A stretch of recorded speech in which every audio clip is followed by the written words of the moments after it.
আমি যখন বাসায় একা থাকতাম বা কোনো কাজ করতাম, উনি আসেন মানে আমি পিছন দিকে আমি সামনে দিকে তাকা কাজ করতেছি, উনি আমার পিছন দিকে এসে জড়ায় ধরতো। আমি অনেক চেষ্টা করতাম আমার কাছ থেকে ছাড়ার, কিন্তু আমি পারতাম না। এটা আমার সাথে প্রায় অনেক দিন হয়েছে এরকম ঘটনা। পরে আমি একদিন কালকে ওনার বোন আমার মারছে, তো মামুন ভাইয়ের যে বোন আছে মানে কথা বলতে পারে না, উনি আমাকে মারছে সামান্য একটু বিষয় নিয়ে।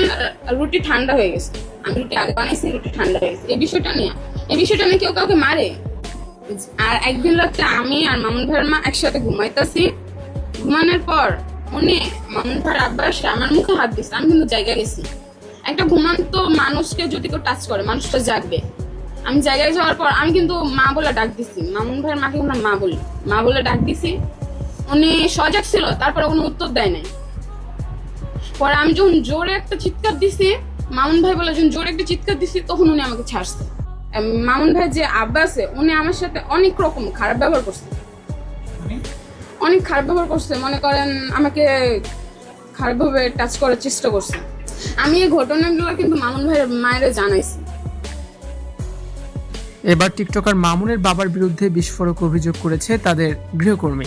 সোশ্যাল মিডিয়ার কন্টেন্ট ক্রিয়েটর প্রিন্স মামুনের পারিবারিক কেলেঙ্কারি যেন শেষ হচ্ছে না। মা, স্ত্রী আর বোনের পর এবার সামনে এসেছে নতুন এক বিতর্ক। এবার মামুনের বাবার বিরুদ্ধে গুরুতর অভিযোগ তুলেছে তাদের গৃহকর্মী। এক সাক্ষাৎকারে সেই গৃহকর্মী মামুনের বাবার চরিত্র নিয়ে নানানমুখী বিস্ফোরক মন্তব্য করেছে। সাক্ষাৎকারে গৃহকর্মী অভিযোগ করেন মামুনের বাবা তার সাথে বিভিন্ন সময়ে খারাপ ব্যবহার করেছে, এমনকি ঘরে একা পেয়ে তাকে একাধিকবার অনৈতিকভাবে স্পর্শ করার চেষ্টা করেছে।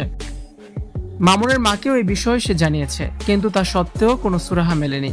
পরবর্তীতে একদিন কাজ করার সময় পেছন থেকে এসে মামুনের বাবা তাকে জাপটে ধরলে সে চিৎকার করে ওঠে এবং তখন তাকে ছেড়ে দেওয়া হয়। শুধু তাই নয়, ওই গৃহকর্মী আরও অভিযোগ করেন রুটি ঠান্ডা হয়ে যাওয়ার মতো তুচ্ছ বিষয়কে কেন্দ্র করে মামুনের প্রতিবন্ধী বোনও তাকে মারধর করত।